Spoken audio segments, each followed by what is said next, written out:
Dr. Eugene Kemp.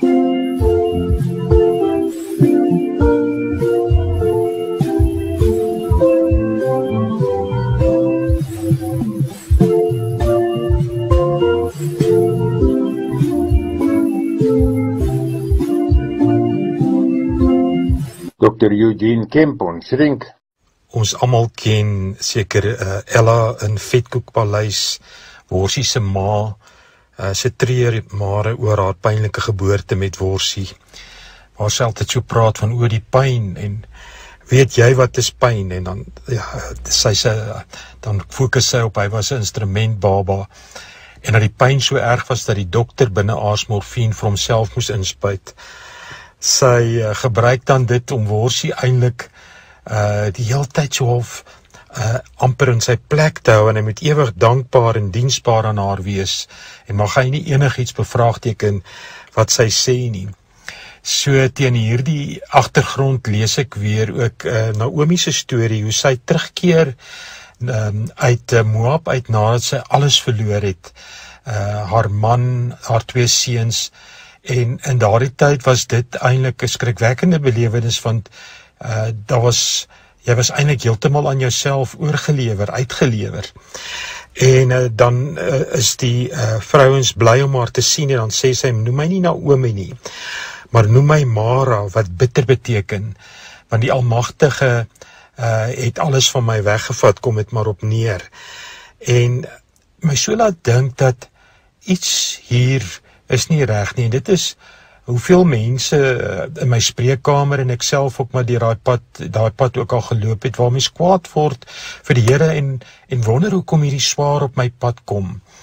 En wat eintlik maar 'n totale misopvatting of 'n wanopvatting is van dit wat die Here vir ons sê. Die Here sê nie vir ons dat as Christene en sy kinders gaan ons nie swaar trek en beproewing hê en die gebrokenheid van die wêreld maar baie naby aan ons kom en op ons vel kom lê nie. So lees ek ook in 2 Korintiërs 1 verwys Paulus na gebeure in Asië wat vir hom lewensbedreigend was, en hoe dit eintlik vir hom te veel was om te hanteer. Maar dan die opvallende in die gedeelte is dat hy nie hak daarby nie.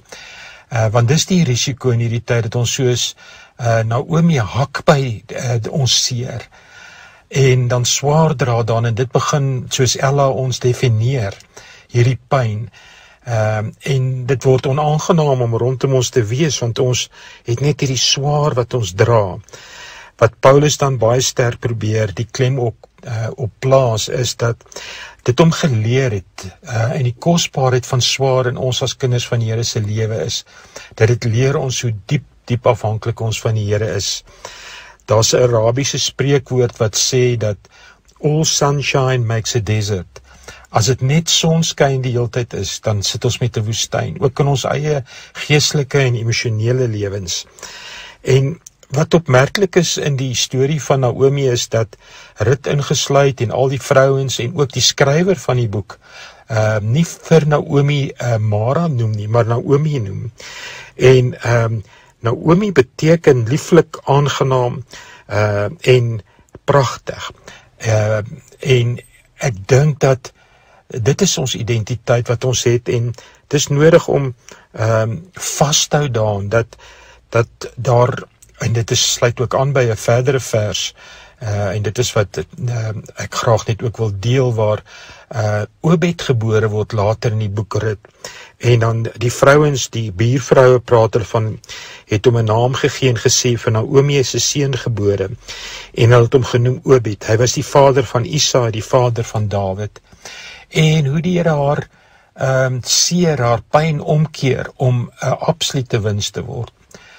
As jy vashou aan jou pakkie en het soos 'n klein noot probeer beskerm jou seer, dan kan die Here dit nie omkeer in 'n wins wat groter is as wat ons ooit kan antisipeer nie. Jy kan hierdie gedeelte weer gaan lees op my Facebook bladsy Eugene Kemp, 'n hakie shrink, of jy kan vir my skryf eugenekemp@me.com.